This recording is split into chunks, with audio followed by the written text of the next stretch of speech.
चलो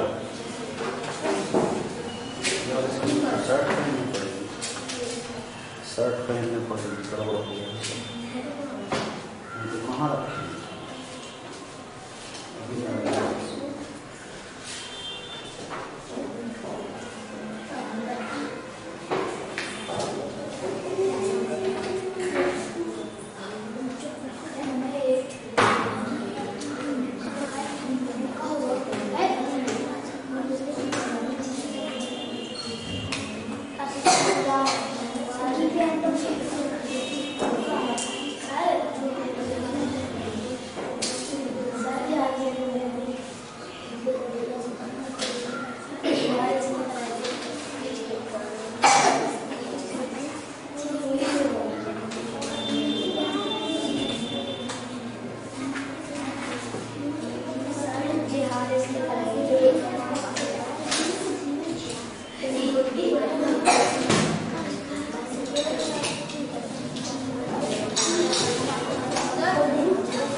सीखें पाठ 4।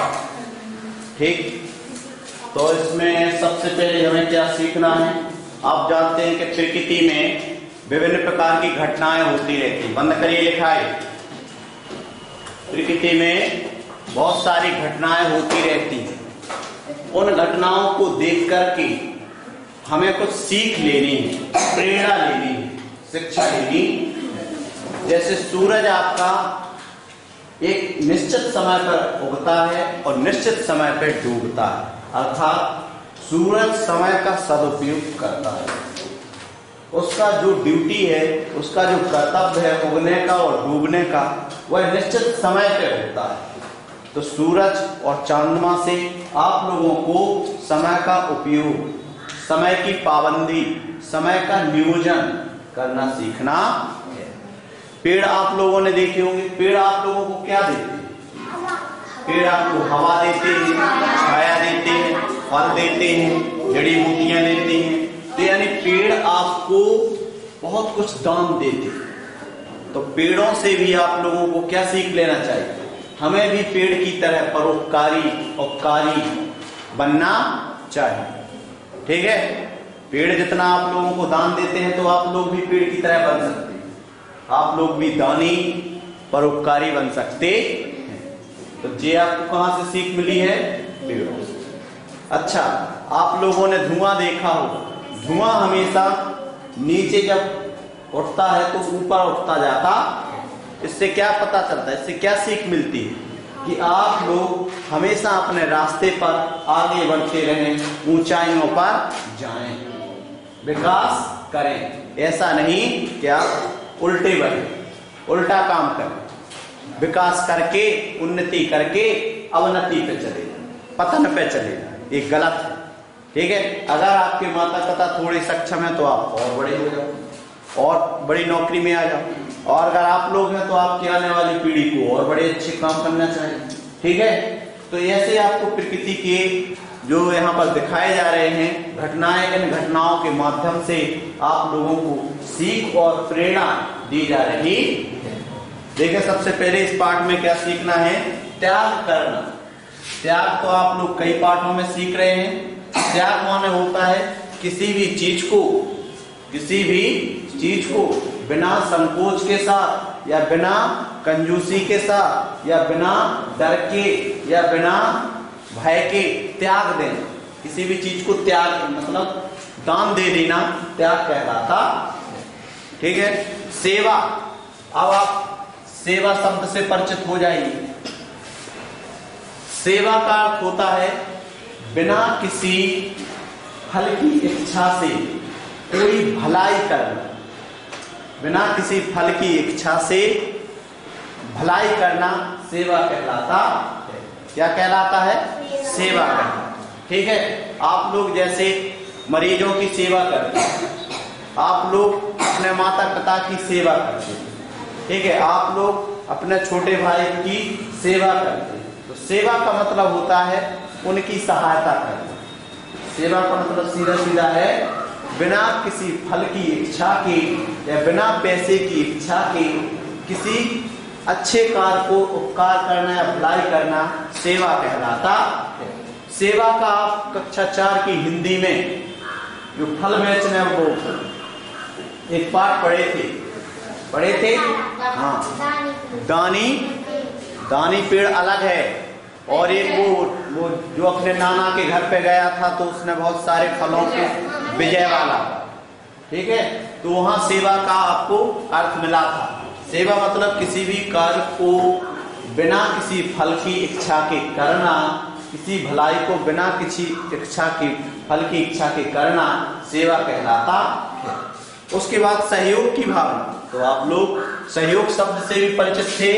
किसी भी व्यक्ति आसपास पड़ोस के आदमी का सहायता करना सहयोग कहलाता है। क्या कहलाता है? सहयोग। किसी भी व्यक्ति की सहायता करना सहयोग कहलाता है। अगर वह आपत्ति या विपत्ति या परेशानी में है तो उसकी परेशानी आपत्ति विपत्ति को मिटाना सहयोग कहलाता है। जैसे ईश्वरचंद्र विद्यासागर अपने क्लास के गरीब विद्यार्थियों को पढ़ने में सहयोग करते थे, ठीक है, और छात्रवृत्ति से मिला हुआ रुपया अपने क्लास के विद्यार्थियों को वह नए कपड़े सिलवा देते थे, कॉपी किताब खरीद के दे देते थे, उनका शुल्क भी भर देते, ठीक है, तो वो कहलाता है सहयोग। तो आप लोगों को भी सहयोग की भावना होनी चाहिए।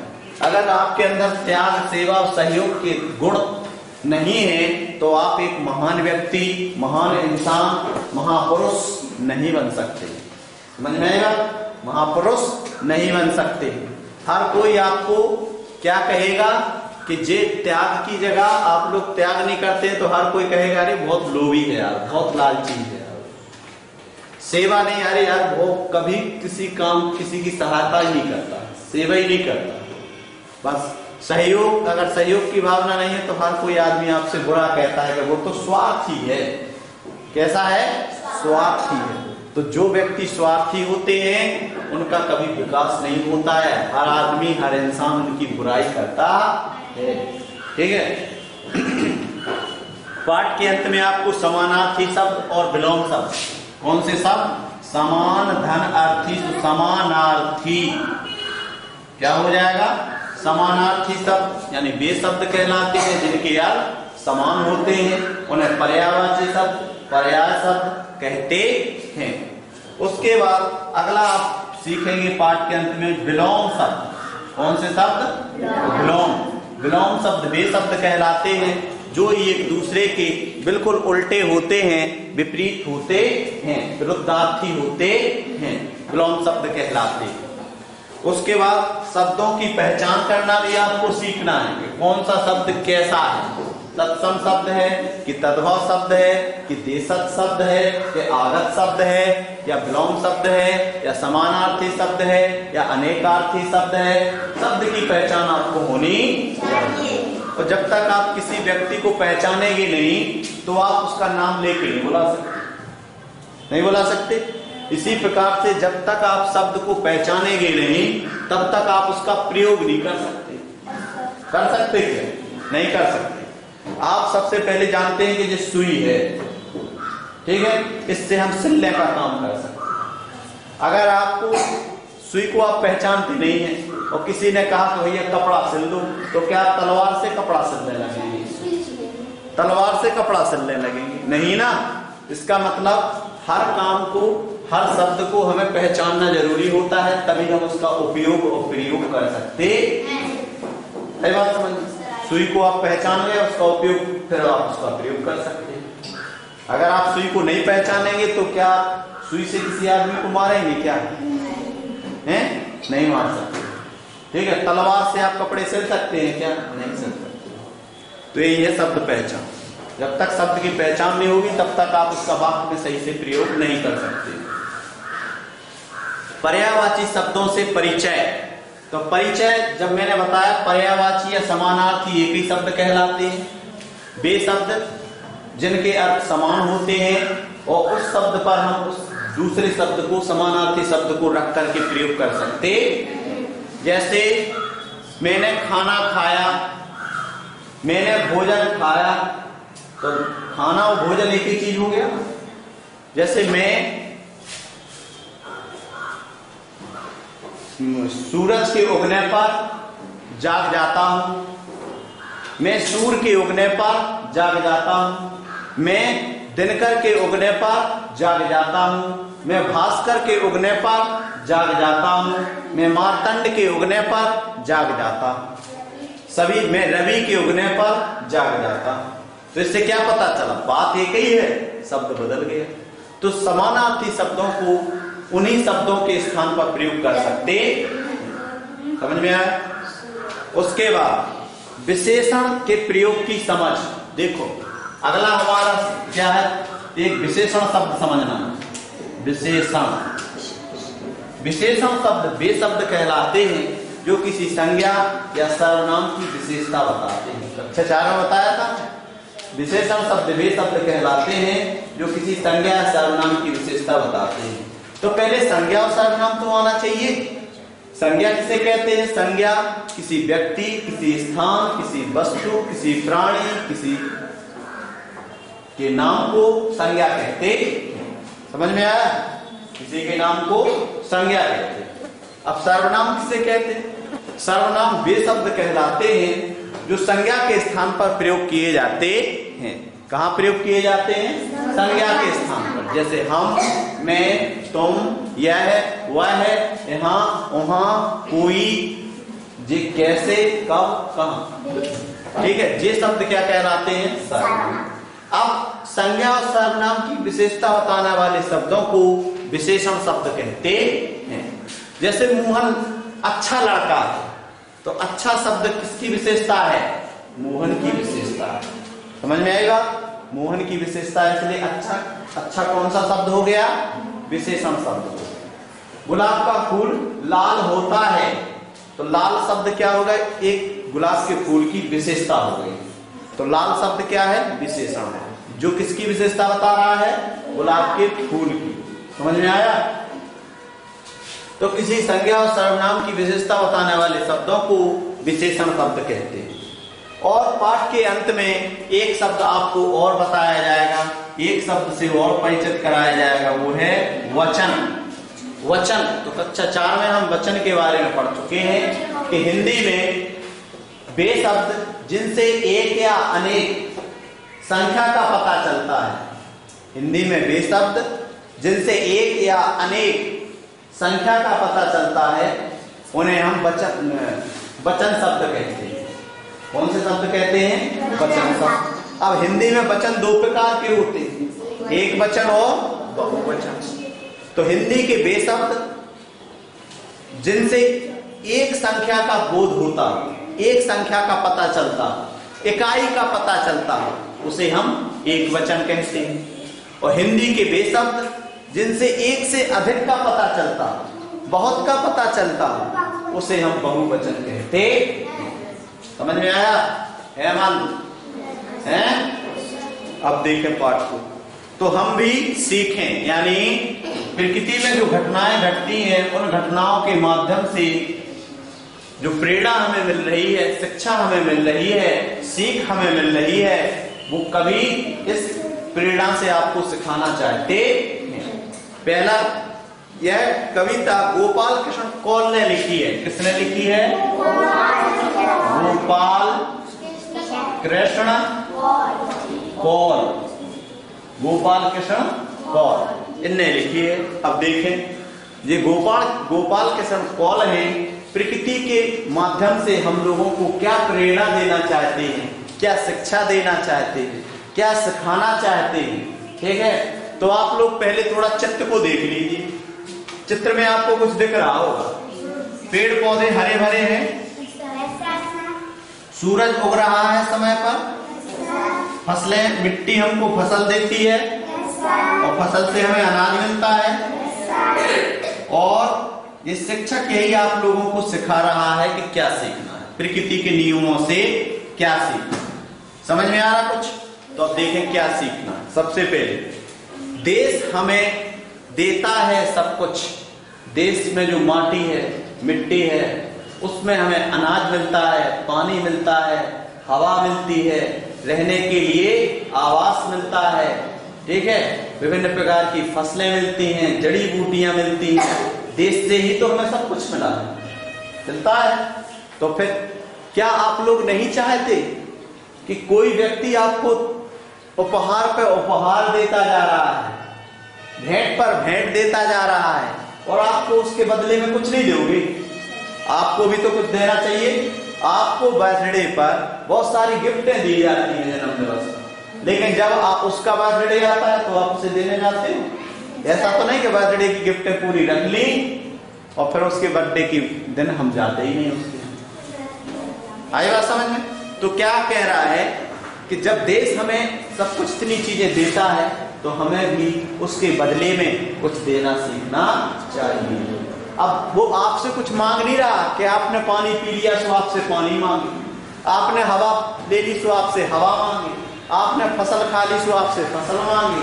वो क्या मांगता है कि हम प्रकृति में पाए जाने वाले प्राकृतिक संसाधनों को सुरक्षित बनाए रखें, बस इतनी ही मांग रखता है। नहीं है ये बात समझ में? प्रकृति प्राकृतिक संसाधनों को सभी को हम स्वच्छ साफ सुथरा बनाए रखें। तो सुने, देश हमें देता है सब कुछ, हम भी तो कुछ देना सीखें, हमें भी तो कुछ देना चाहिए। सूरज हमें रोशनी देता है। सूरज हमें क्या देता है? रोशनी देता है। हवा नया जीवन देती है। हवा जो ऑक्सीजन होती है, जो प्राणवायु होती है, इसको लेते हैं तो हमारा जीवन जीवित बना रहता है, हमारा शरीर जीवित बना रहता है। जीवित माने जिंदा बना रहता है, ठीक है। भूख मिटाने को हम सब की धरती पर होती है खेती, और हम सबको जब भूख सताती है तो धरती पर उपजे हुए अन्न और फसलों को खाकर हम भूख मिटाते हैं। तो पृथ्वी हमें इतनी चीजें देती है। औरों का हो हित हो जिसमें हम भी तो कुछ ऐसा करना सीखें। हमें ऐसा करना सीखना चाहिए कि जिससे दूसरों की भलाई हो और दूसरों का हित हो, दूसरों का विकास हो, दूसरों की उन्नति हो, दूसरों की प्रगति हो। हमें भी तो ऐसा करना चाहिए। पथिकों को जलती दोपहर में पेड़ सदा देते हैं छाया। देखो, पेड़ जलती दोपहरी में, गर्मी के मौसम में पथिक जे आके यहाँ रुक गया है तो पेड़ क्या दे रहे हैं? इसको छाया दे रहे हैं। चित्र में ही दिखाया गया है। तो पथिकों को जलती दोपहर में पेड़ सदा देते हैं छाया, खुशबू भरे फूल देते हैं हमको नए फलों की माया। फल रूपी संपत्ति। फल क्या है? संपत्ति है। खाने के लिए धन है, खाने वाला धन है, समझ लीजिए। अन्न क्या है? धन है। फल भी क्या है? धन है। तो पेड़ हमें क्या क्या देते हैं? देखो, पथिक जब थक जाते हैं, रास्ते पे चलते चलते थक जाते हैं, गर्मी में उन्हें धूप सताती है, तो राहगीर पेड़ पौधों के नीचे बैठकर सुस्ताने लगते हैं, छाया में बैठ करके अपनी थकान को दूर करने लगते हैं, और वे पेड़ पौधे हमें हमेशा छाया देते हैं। उसके साथ साथ पेड़ पौधे हमें खुशबू वाले फूल देते हैं और पके पके ताजे ताजे पौष्टिक खाने के लिए फल देते हैं। समझ में आया? त्यागी तरुओं के जीवन से हम भी तो कुछ जीना सीखें। त्यागी माने त्याग करने वाले। पेड़ पौधे सब कुछ त्याग देते। त्यागी पेड़ पड़ा होगा हमने कक्षा 4 में। त्यागी माने त्याग करने वाले, दान देने वाले, त्याग करने वाले पेड़। क्या क्या त्यागते हैं आप लोगों के प्रति? वो गर्मियों में तेज धूप की गर्मी को सहन करके आप लोगों को छाया देते हैं। बरसात में खुले में खड़े होने के बावजूद भी आप लोगों को बाढ़ से बचाते हैं, वर्षा लाने में सहायक होते हैं, मिट्टी को जकड़े रहती हैं। और सर्दी में पेड़ पौधे गर्मी गर्म हवा छोड़ते हैं ताकि आपको ज्यादा सर्दी ना लग जाए। ठीक है? तो त्यागी तरु, तरु माने होता है पेड़, तरु माने पेड़, पेड़ के पर्यायवाची क्या है? पेड़, वृक्ष, तरु, द्रुम, द्रुम माने भी पेड़ होता है, ठीक है। पादप, बिटप, बिटप माने भी पेड़ होता है। तो त्यागी तरु यानी त्याग करने वाले पेड़ पौधों के जीवन से भी हमें कुछ सीख लेनी चाहिए, कुछ प्रेरणा लेनी चाहिए। जिस प्रकार से पेड़ अपना सब कुछ आप लोगों को दान देते हैं, सब कुछ त्यागते हैं, तो हमें भी तो कुछ उनसे सीख लेकर के त्यागी बनना चाहिए, दान देने वाले दानी और बनना चाहिए। जो अनपढ़ हैं उन्हें पढ़ाएं, जो चुप हैं उनको वाणी दें, जो पिछड़ा है उन्हें बढ़ाएं, प्यासी मिट्टी को पानी दें। बिल्कुल सत्य बात है।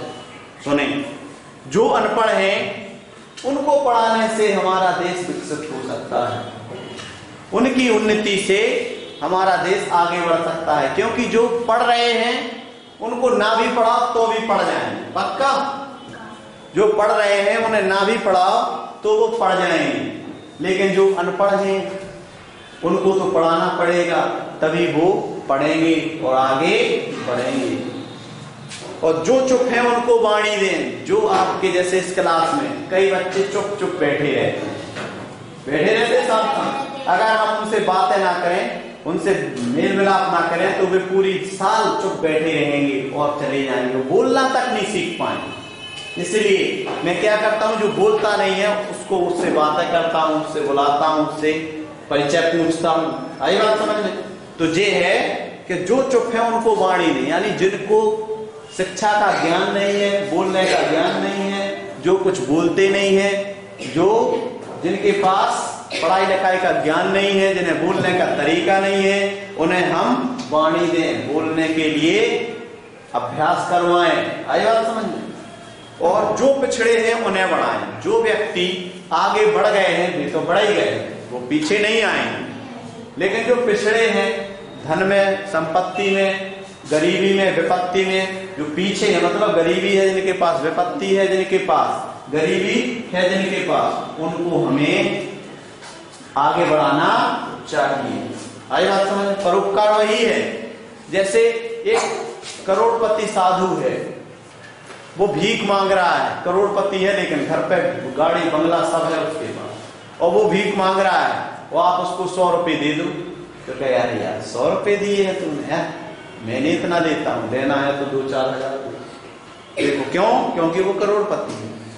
लेकिन अगर यही 100 रुपए आप एक अपाहिज आदमी को देंगे, जो विकलांग है, लंगड़ा है, या बोलने में जिसके घर पे खाने को नहीं है, उसको देंगे, तो पता वो खुशी के मारे गदगद हो जाएगा और आपको बहुत सारी दुआएं देगा कि नहीं?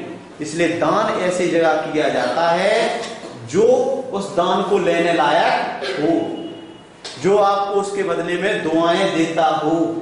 तो बताओ, उसी 100 रुपए ने, एक अमीर ने आपको धिक्कारा था और उसी 100 रुपए के दान से उस आदमी का खाना पीना चला, और आपको बहुत सारा ढेर सारी दुआएं दी। तो दान किसको देना चाहिए? जो उसके लायक हो, यानी जो पिछड़े हैं उन्हें बढ़ाएं, प्यासी मिट्टी को पानी दें। और आप लोग जानते हैं कि पत्थर को ढालने से उसके अंदर पानी नहीं चला जाएगा, लेकिन जिसको वास्तव में पानी की जरूरत है, जल की जरूरत है, मिट्टी को, प्यासी मिट्टी को पानी की जरूरत है, उसको पानी दें, तभी भला होगा। कहने का मतलब, बाग बगीचों में जो पेड़ पौधे लगे हैं उनको हमें पानी देना चाहिए, क्योंकि वो मिट्टी प्यासी है, उसमें पेड़ पौधे लगे हुए हैं, और उन पेड़ पौधों को अगर हम पानी देंगे तो हमारे आसपास का वातावरण शुद्ध होगा, पेड़ पौधे विकसित होंगे, ठीक है, हमारे वातावरण में ऑक्सीजन मिलेगी और शांति रहेगी। लेकिन आप लोग ऐसा करते कहाँ हैं? पेड़ों को तो काट देते हैं, जहां मिट्टी प्यासी है उसको पानी नहीं देते हैं और पेड़ों को काट देते हैं। आप तो कहां पानी डालते हैं? पत्थर के ऊपर। किसके ऊपर? पत्थर के ऊपर। आई बात समझ? तो किताबें जो बोलती हैं ये सच्चा ज्ञान है, वास्तविक ज्ञान है। आप अंधविश्वास में मत जियो, आज से आप लोग अपना अंधविश्वास तोड़ दो, जो सच्चाई है उसी पे चलो, जिसको जिस चीज की आवश्यकता है उसी को दो। समझ में आया? किसको पानी देना चाहिए? प्यासे आदमी को पानी पिलाओ, प्यासे पशु पक्षी को पानी पिलाओ, और मुरझाए हुए पेड़ पौधों को पानी डालो। आपने वो अजय नाम का लड़का कक्षा 4 की किताब में पढ़ा था, विजय 24 पाठ पे, ठीक है। अगर वही आदमी, वही बच्चा मंदिर पे ढालने जाता तो क्या उसको ऐसा इनाम या पारितोषिक या उसकी इतने गुणों की प्रशंसा होती? क्या नहीं होती, क्योंकि पूजा तो हजारों आदमी कर रहा है, लेकिन उसकी पूजा करने का तरीका अलग है।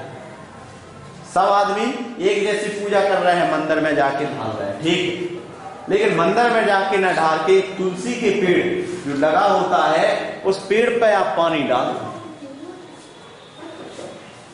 तुलसी का पेड़, पीपल का पेड़, बगीचों का पेड़, उसको पानी दो, तब जाके आपका कल्याण होगा।